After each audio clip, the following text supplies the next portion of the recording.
bertemu dalam hadirat Tuhan, walaupun kita terpisah jauh. Saya di Nabire bersama istri saya, bersama anak-anak saya. Ini kebun kami, suasananya cerah sekali. Saudara-saudara jemaat Christ the Church, sudah lama saya kenal saudara. Ya, kenal gembala saudara. Tapi baru kali ini saya bisa sharing untuk hari Minggu. Maafkan saya belum punya waktu. Tapi ternyata dengan masalah virus ini, ternyata kita bisa bertemu dalam hadirat Tuhan.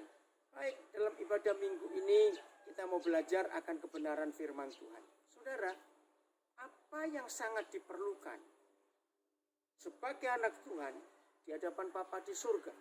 Bukan doa, bukan baca Alkitab, bukan melayani, bukan. Yang Tuhan perlukan dalam hidup kita adalah kesetiaan atau ketekunan. Saudara, dalam hal kesetiaan dan ketekunan, ini mutlak. Apalagi dalam situasi seperti ini. Maaf, banyak orang merasa bosan di rumah, anak-anak juga. Aduh, kasihan kalau melihat mereka ya. Banyak anak-anak yang saya dengar, bahkan viral di sosial media. Pengen sekolah. Pasti anak-anak saudara juga mengalami itu. Nah, di sini kita belajar untuk setia dan tekun. Nah, saya potong dulu bagi papa mama yang sedang kehabisan cara, kehabisan akal untuk membuat anak-anak bisa betah di rumah. Mau jalan-jalan kemana? Semua tempat hiburan ditutup, mall ditutup. Nah, pesan saya, biarkan papa mama jadi mainannya anak-anak. Keren bukan? Loh, mainan bagaimana? Jangan kasih handphone, pasti salah. Biarkan kita, ini untuk masih kecil-kecil ya. Kalau sudah 15 tahun ke atas, ya sudah gede pasti punya cara sendiri. Yang masih kecil-kecil. Pernah nggak papa jadi kuda-kudaan oleh anak di rumah? Itu mainan petak umpet ya, supaya anak-anak nggak bosan. Adakan perlombaan papa mama untuk anak-anak di rumah. Ini ada suara ayam, ya ini alamnya. Nabire itu cerah sekali, menyenangkan. Nah, anak-anak adakan perlombaan. Misalnya nyapu, ya anak nomor sekian, kamar yang mana, suruh bersihin, ya ruang tamu. Nggak usah dituntut terlalu bersih, biarkan saja pokoknya nyapu. Atau mama setelah jemur pakaian, cuci, anak-anak suruh ngelipat. Nah, beri ajak perlombaan. Siapa ngelipatnya paling rapi? Ya beri sesuatu. Nah, jadi begitu tiap hari. Minta Roh Kudus hikmat supaya anak-anak kita itu nggak bosan. Bisa tetap tekun ada di rumah. Ya, papa mama lagi sekali jadikan mainan buat anak-anak. Mau lucu-lucuan, mau kejar-kejaran di rumah, nggak apa-apa. Karena ini waktu yang paling indah untuk kita satu keluarga bisa betah ada di rumah. Saya mau baca ayat yang pertama tentang setia, tentang tekun. Dalam Amsal pasal yang ke-20 ayat yang ke-6, Tuhan berkata begini, Amsal 20 ayat yang ke-6. Amsal 20 ayat yang ke-6. Banyak orang menyebut diri baik hati. Oh banyak. Apalagi dalam zaman seperti ini. Kita bersyukurlah. Banyak tetangga kita, saudara kita, teman kita, bahkan di gereja berbagi. Baik hati, banyak. Tapi pertanyaannya kalimat berikut. Tetapi orang yang setia, siapakah menemukannya? Saya ulangi lagi, banyak orang menyebut diri baik hati, tetapi orang yang setia, siapakah menemukannya? Nah, dari sini kita belajar, saudara-saudara, bagaimana, maaf ada truk lewat, ya kami di depan rumah, tunggu sebentar. Bersyukur kalau kita lihat di sosial media, kita lihat berita di TV, bagaimana orang saling berbagi, berlomba-lomba berbagi, baik hati. Maaf, kalau saya pakai firman ini, Amsal 20 ayat yang ke-6. Kira-kira setia nggak kita melakukan kebaikan ini? Suatu hari, kita percaya, virus ini akan lewat. Pasti, karena di dunia nggak ada yang kekal. Betul? Nah, ketika virus ini lewat, maaf saya berkata, apakah baik hati kita tetap ada, tetap setia untuk melakukannya? Nah, ini pertanyaan lain lagi bukan? Wajar kalau manusia berkata, sudah bebas, sudah selesai, ya masing-masing. Oke, itu betul. Tapi lagi sekali, yang Tuhan cari kesetiaan. bukan aktivitas yang sementara. Saudara, belum pernah terjadi dalam sejarah dunia. Saya ulangi ya, belum pernah terjadi dalam sejarah dunia. Seluruh dunia untuk pertama kali masuk tahun 2020 awal dan puncaknya bulan Maret yang lalu. Seluruh dunia stop, semua kegiatan stop, aktivitas bisnis stop, bahkan belum pernah terjadi di dunia pesawat terbang stop, airport tertutup. Belum pernah, baru kali ini. Mengerikan sekali. Dunia pernah mengalami perang dunia pertama, perang dunia kedua, ya, perang Vietnam, perang Teluk, perang Afghanistan, banyak. Perang Malvinas, Argentina. Tapi yang mengalami ya di wilayah itu, nggak kena seluruh dunia. Tapi virus ini seluruh dunia kena. Maka itu jangan ada yang mengeluh. Memang keadaannya begitu berat hari-hari ini. Nah, di sini kita melihat kesetiaan di hadapan Tuhan dengan Bapa kita masih oke atau tidak. Maaf, saya lebih persempit. Saya kaget mendengar berita akhir-akhir ini. Ternyata ketika virus ini melanda dan orang harus tinggal di rumah, kerja di rumah, apa-apa di rumah, saya tadinya nggak percaya. Ternyata angka perceraian tinggi. Nah, kok bisa? Nah, di sini kita belajar tentang kesetiaan. Ternyata, saudara, maafkan ya saya ngomong ini. Ternyata dalam situasi seperti ini, banyak suami istri nggak setia di rumah. Bukan berarti selingkuh, tidak. Bosan. Awas ya, kalau ada di antara jemaat Christ the Church mulai bosan dengan pasangannya, awas. Itu berarti nggak setia. Saya cerita. Banyak orang tahu, bagi yang belum tahu nggak apa-apa. Ya, saya cerita.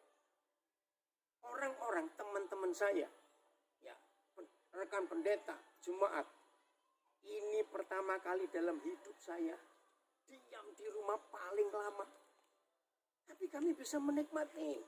Ada anak-anak kami di rumah, saudara bisa tanya bagaimana kami menikmati, enjoy. Aduh, sudah luar biasa. Justru indah. Kami makin saling mengenal satu dengan yang lain sebagai suami istri. Maka itu saya heran, kok bisa tinggal di rumah makin angka perceraian makin tinggi. Berarti tidak setia. Dimulai dengan rasa bosan. Suami istri, jaga kesetiaan ini. Tuhan rindu. Kalau ada di antara kita yang mendengar, maaf saya berkata, dan mulai timbul rasa bosan, maafkan. Coba temukan kelebihan-kelebihan di dalam hidup pasangan kita. Saya ulangi, coba temukan kelebihan-kelebihan di dalam hidup pasangan kita. Nah, kalau kita melihat kekurangannya, kita melihat kejelekannya, kita melihat kesalahannya, pasti kita bosan dan timbul rasa jengkel. Apalagi kalau rumah kita kecil. Ketemu lagi. Di dapur ketemu, ruang tamu ketemu. Apalagi anak-anak ribut tiap hari di rumah. Hadirkan surga dalam keluarga kita.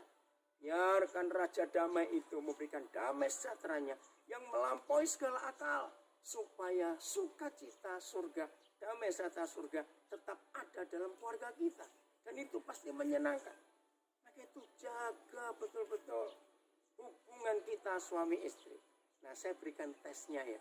Ternyata ada satu ayat dalam Alkitab yang membuat tes, ya, membuat kita bisa ngecek barometer rumah tangga kita aman atau tidak.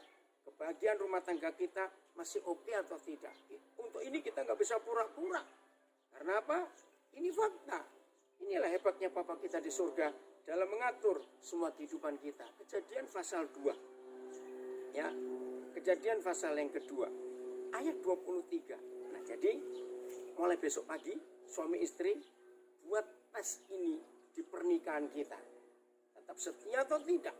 Maka itu saya ulangi, untuk melihat, untuk ngecek, untuk menemukan bagaimana hubungan kita suami istri masih oke atau tidak dalam hal kesetiaan. Temukan bukan kesalahan, kejelekan, kekurangan pasangan kita, tapi temukan kelebihan-kelebihan dari pasangan kita. Sehingga rasa bosan dan jengkel itu hilang. Begitu kita bisa melihat kelebihan yang dimiliki oleh pasangan kita, yang kita nggak punya, aduh di situ beri pujian pada pasangan kita. Begitu pula sebaliknya. Wah, kalau suami istri seperti itu, surga di dunia betul. Jadi orang baik hati banyak, tapi yang Tuhan cari orang yang setia. Setia kepada pasangan kita, setia kepada Tuhan, setia kepada panggilan Tuhan, setia pada pekerjaan Tuhan. Ayo kita setia. Nah, ini ayatnya untuk ngetes, untuk ngecek, untuk mengetahui. Jadi barometer dalam keluarga kita. Apakah rumah tangga kita masih aman atau tidak? Kejadian 2:23. Pertama Tuhan beri saya ayat ini. Saya bingung. Mana ada ngetesnya? Ini ya. Lalu berkatalah Adam. Manusia itu Adam kepada Hawa. Ya, apa katanya? Kejadian 2:23. Inilah dia. Nah, saudara yang dikasihi Tuhan, kalau ada kalimat inilah dia, itu artinya orang ini bagaimana? Surprise bukan? Gak mungkin orang berkata inilah dia. Gak mungkin bukan? Kata inilah dia menunjukkan sesuatu yang wow, sepertinya gak pernah lihat. Memang betul. Kapan Adam berkata kepada istrinya, inilah dia, saudara, tulang dari tulangku dan daging dari dagingku.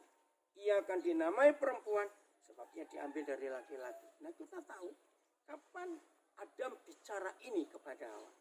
Ketika Adam dibangunkan dari tidurnya. Ingat ayat 21 berkata tidur nyenyak, deep sleep. Nah, jadi Tuhan itu memberikan waktu yang luar biasa untuk suami istri ngecek, ngetes. Apakah kita sungguh-sungguh tetap setia pada pasangan kita atau tidak? Karena Adam dibius total, kan operasi tulang rusuk, bukan operasi jerawat loh. Jadi bius total, bukan bius lokal. Begitu selesai biusnya ini kalau saya pakai konsep medis. Kalau orang selesai dibius, ya semua bius itu selesai, orang kan bangun. Nah begitu pula Tuhan. Ketika Adam ditidurkan nyenyak, jadi nggak cuma tidur. Begitu dia melek, wih dia noleh. Kan dia seumur hidup nggak pernah lihat manusia perempuan. Kalau melihat perempuan banyak, maaf betina, ada kambing betina, ada gajah betina, maaf ini orang, dia belum pernah lihat. Begitu dia melek, dia lihat, oh, nah ini yang Tuhan katakan kesetiaan. Istri-istri besok bangun agak siang dikit, biar suami bangun duluan. Nah jujur ya suami-suami, apalagi dalam masa lockdown, semua tinggal di rumah seperti ini. Jujur, waktu kita bangun pagi, melihat istri kita, yo, apa reaksi kita pertama ngelihat dia? Kalau ada suami begitu melek, terus melihat istrinya dengan sikap cool sekali, cuma awas seperti nggak beres. Tapi kalau kita para suami bangun pagi, lalu begitu kita noleh ke samping kita, istri kita masih tidur, dan kita bisa berkata, wow, Tuhan terima kasih. Begitu ada kata, inilah dia, surprise. Berarti rumah tangga kita masih aman. Maka itu istri-istri, esok pagi bangun, tanya suami, ayo aku, pagi-pagi waktu kamu bangun, lihat aku pertama kali apa reaksi? Tolong ya Pak Gembala, tes pada jemaat. Ya bagaimana keadaan itu? Nah dari situ, kalau ada kebahagiaan, maaf motornya berlewat dulu. Kalau suami-suami masih membanggakan istrinya, bangun pagi. Kenapa Tuhan pakai waktu bangun pagi? Karena bangun pagi itu orang masih asli, belum dicat. Saudara, di sini kita melihat betapa Tuhan itu luar biasa, ingin menjaga pernikahan kita. Percaya tidak? Kalau suami istri harmonis, saling mengampuni di rumah, ada surga, anak-anak ikut bahagia. Percayalah, suasana hati papa mama, kalau ada surga, membuat anak-anak betah di rumah. Karena suasana surga di hati suami istri akan membuat suasana surga penuh di rumah kita. Maaf, rumah sudah kecil, jelek, ribut terus di rumah. Kan kayak neraka. Maka itu ayo kita berubah. Jemaat Christ the Church, suatu hari pasti saya akan mengunjungi saudara. Dan hari ini bersyukur kepada Tuhan untuk firman yang Tuhan berikan kepada kita supaya kita hidup dalam kesetiaan. Tuhan Yesus memberkati kita semua.